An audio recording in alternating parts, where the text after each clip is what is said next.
Hey my good friends, Sam Haymart for Test Driven TV. Today we're test driving the 2021 Genesis GV80, their new full-size flagship SUV.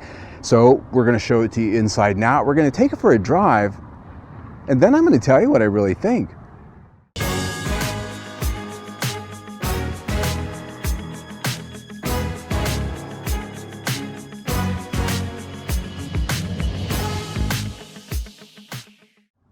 If you've not yet heard of the Genesis GV80, or maybe you think you have, let me point out that this is the vehicle that Tiger Woods crashed earlier this year at that golf outing. It was the same model vehicle, and so, well, unfortunate though his accident was, he did sort of make this vehicle famous. It got in the news, and suddenly people are going, oh, what's a Genesis GV80? So here I have the test one. This is a nearly fully loaded model, a 3.5 liter twin turbo advanced plus trim grade. That puts us at $66,000 and some change as tested. The only option being the metallic blue paint that I've got here. Now, when it comes to styling, Genesis has really gone down a road of setting their vehicles apart from parent brand Hyundai, and so they've given it a completely different personality and a more luxurious, dare I say, bling-like presentation. And that goes to the big chrome grille that's bold, it's sharp, and the headlights, look how slim those are. They're called quad headlights. They're LED, of course. There's an LED daytime signature, and the turn signals themselves are LED. Those things really rocket at night. They work very well, and as you can see, they've got a lot going on when they're operating. You can definitely see this vehicle coming down the road.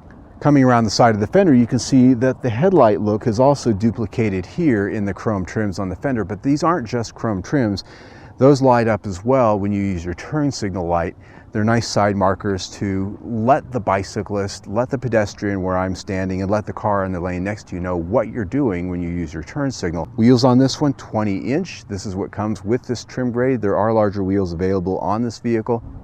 Along the side of the GV80, you'll notice that they didn't really dress this up with a lot of black cladding, at least not on this trim grade. They've given it a little bit more of a luxury appeal and a nice big line of chrome that goes down the lower rocker and into the rear bumper. The roof line, I think, has a nice design to it. It's very artistic, a little bit more avant-garde than the formal look you see on some of the other competing luxury SUVs. And as we go up to the roof, there's a nice built-in spoiler at the top of the liftgate. The liftgate, of course, is power operated, and you can use that with a key fob, a button inside. And this also has the feature where if the vehicle's locked and you walk up next to it, it'll detect the key fob in your pocket and automatically open that liftgate. That's great if you're at the grocery store with armfuls. It's just really a nice feature. At the rear, you can see LED taillights, which are very much in the same design vein as the headlights up front. Very slim, very sharp, very crisp, and flush mounted. I think it's a nice look that goes along with the rest of the design here. And in the lower bumper, you can see genuine exhaust finishers, and genuine meaning that air actually blows through them. They're not blatant fakes like we see on Audi and on Mercedes-Benz. I hand it to Genesis for keeping it real here. All right, so the very first thing I've got to tell you here is what I really think. I always promise you that I'm going to say that, and I think this is one of the most beautiful interiors I have sat in a very, very long time. And this is right up there with Lexus in terms of their design and execution, with colors, materials, and just overall design. I mean, just look at this. This says luxury. This says fashion. I've got this beautiful combination of navy blue and rich saddle tan that just permeate this interior everywhere you look. They've done a wonderful job, I think, of capturing the luxury feel they were after. Now, there are other color combinations, but I'm really hip to this one. This being nearly fully loaded, I do have leather interior. These seats are both heated and ventilated, and they're very adjustable. When you put your hand down on the seat, it lights up right there. What's being done with your seat, you can see the full range of adjustments that's going on. It's kind of a helpful visual aid, I'd say. And while these are plenty adjustable, I will say that they could be maybe a little bit softer, more supportive. They're pretty comfortable overall, but they're a little bit on the stiff side for a luxury vehicle like this, I think.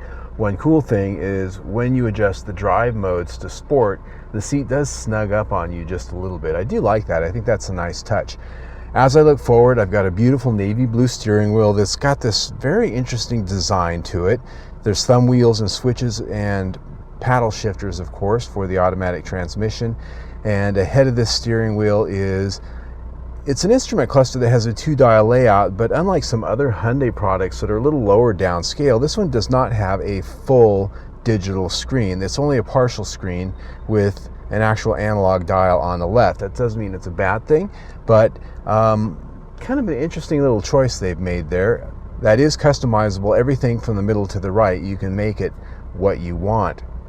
The console is a very clean design, very much like sort of a Scandinavian furniture kind of thing going on. Real wood. There are sliding covers here. Down in there, there's a Qi wireless charger and a number of power ports, charging ports, and connectivity ports. Cup holder here at the side. And in the center here is a large controller for the infotainment system. Now that is a touchscreen, but there is a controller down below, and then behind it is the dial shift selector. Now, not my favorite sort of format. I always prefer a lever. They're much more intuitive. This is interesting. It's a nice big piece of glass with some metal trim along with the other big dial here for the infotainment system. It's very luxurious, it's very nice, but it does get pretty hot when it's been sitting in the sun because it's real glass. So, I mean, it's pretty and it's luxurious, but I really wish they just would have given me a lever. As I always say, drive mode selector at the back. Clamshell doors open for console storage. It's a pretty deep bin. It's about 2 Kleenex boxes worth of storage, and there is a drawer on the top. One of the things that really helps this interior out, of course, is the panoramic roof.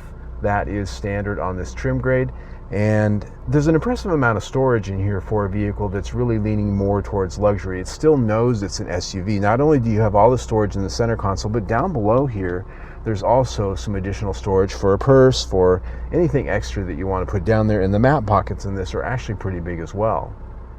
Because this is a Korean brand, this has sort of an old school Asian sort of design ethos here in the rear seat. That means this is set up for people who would buy this car to be chauffeured around in it. And so that means I've got a lot of luxury features back here that you might not find in other luxury cars. So I do have heated seats back here. Now these seats adjust quite well.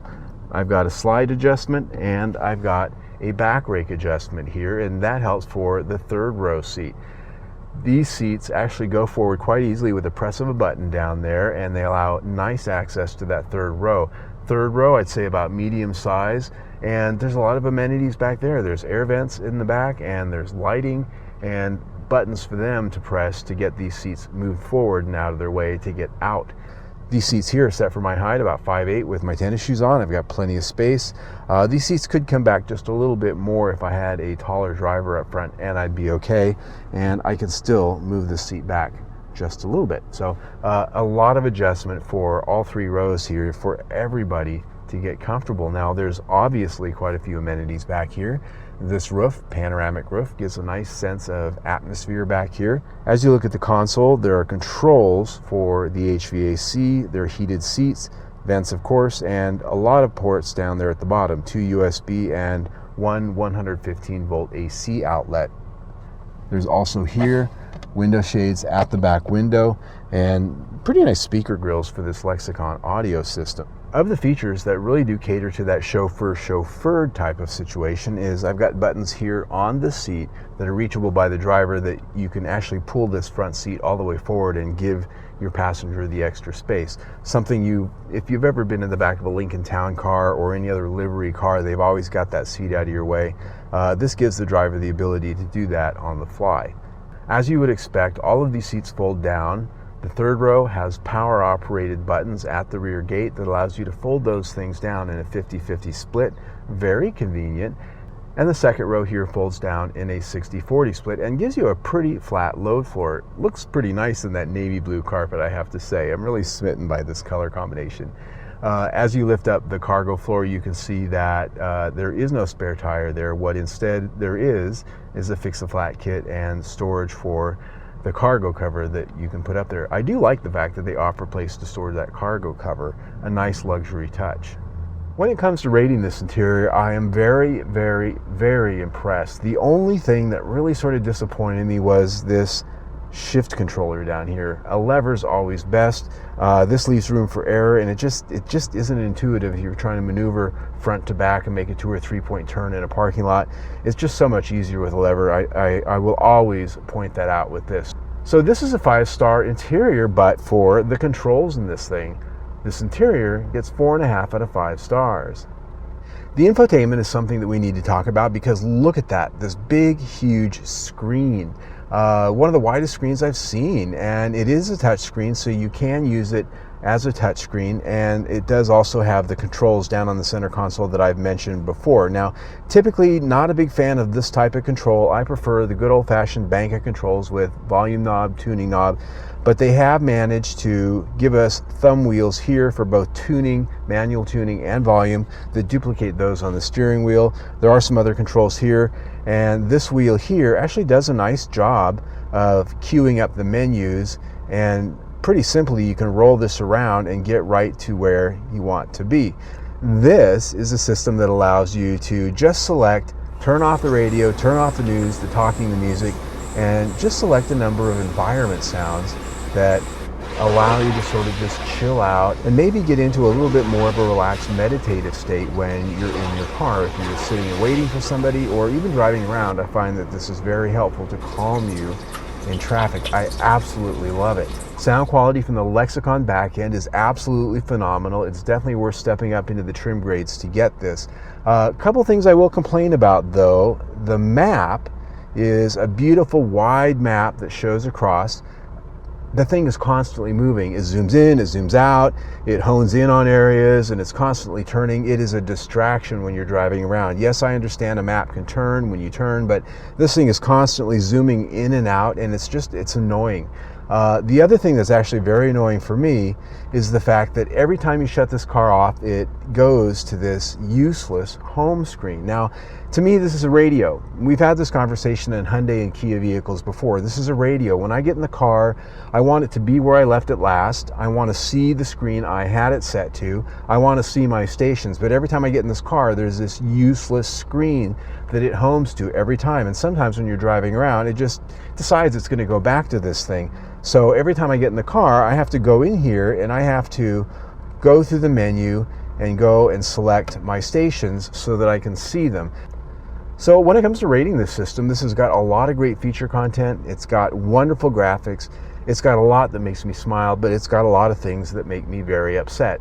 Primarily, the fact that it won't stay where I put it. That annoys me, that every time I get in my car, I have to go tell it which screen I want it to be on.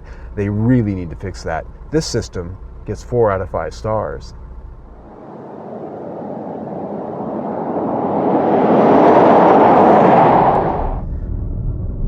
All right, my friends, let's take this for a little bit of a drive and see how it performs. Now, what's under the hood of this is the optional engine of the two. This is a 3.5 liter twin turbocharged V6 mated to an 8-speed automatic transmission, and with this engine, all-wheel drive is standard.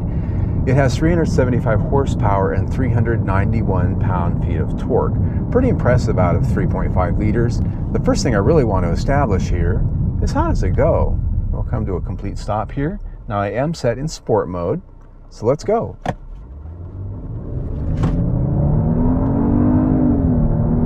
Nice sound, and 60. Now the first thing you might have noticed is the fact that this thing really does have a little bit of delay when you first let the hammer down. And that just takes a minute for the computer to get things in motion. But once this thing does get rolling, this power can be pretty explosive. Woo! And oh my heavens, we're almost hitting 100 here. Good thing the brakes work really well. Now this has a nice sound. This transmission works exceptionally well. The only thing I'd really say is that this engine's a little bit grainy when you're pushing it at the limit, not quite as smooth and silky as some of the inline sixes you would get from Mercedes-Benz or BMW. This is more in line with the Ford 3.5 liter turbocharged V6 you find in some of the Ford and Lincoln products. Those tend to put out about the same, or maybe even a little bit more horsepower depending on their tune. Now, fuel efficiency, this is rated at 18 city, 23 highway, and 20 mpg combined. Now, honestly, I haven't been driving this thing like this all week. It's actually been more mild around city about 2/3 and highway 1/3, and in my week with it I only really achieved about 17. So cattle guard,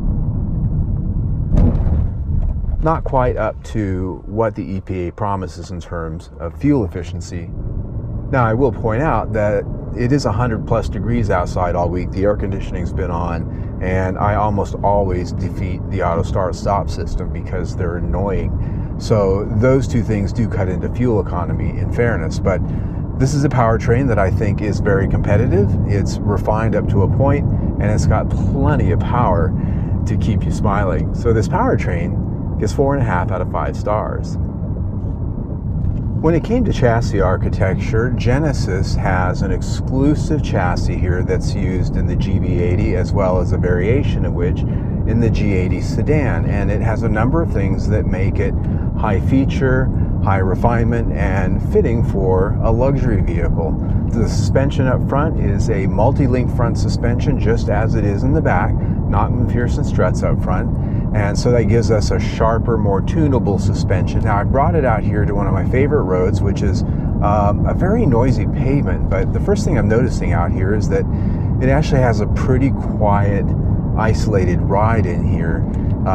Very low wind noise, and I'm just not hearing tire noise on this pavement. It's a combination of chassis tuning as well as tires. Now this does have an adaptive suspension, which is tuned to the drive modes selector down here on the console.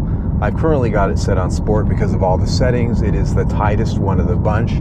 Comfort tends to have a lot of float. Even here on sport, a good deal of float. But even still, on sport, I can bring it out here at speed and throw this thing into a corner and get some feedback that's pretty confidence inspiring. The steering feel is nice and well balanced, and the only thing I'd say is that the ride is a little bit jittery. It's not quite as solid and vault-like as I've come to expect from Mercedes-Benz or even BMW, and it's still a little bit soft in its overall damping settings, even on sport. But this is an SUV, and where I really like to see how this performs is off the pavement.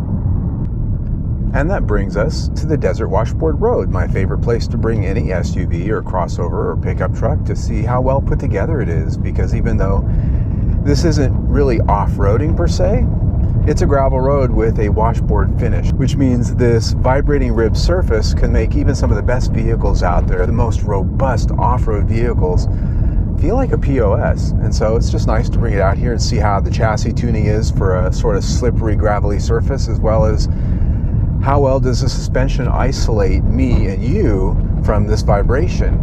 And so what I'm finding out here is that this is pretty well bolted together. I'm not getting any rattling or shaking or shuddering on the interior trims here.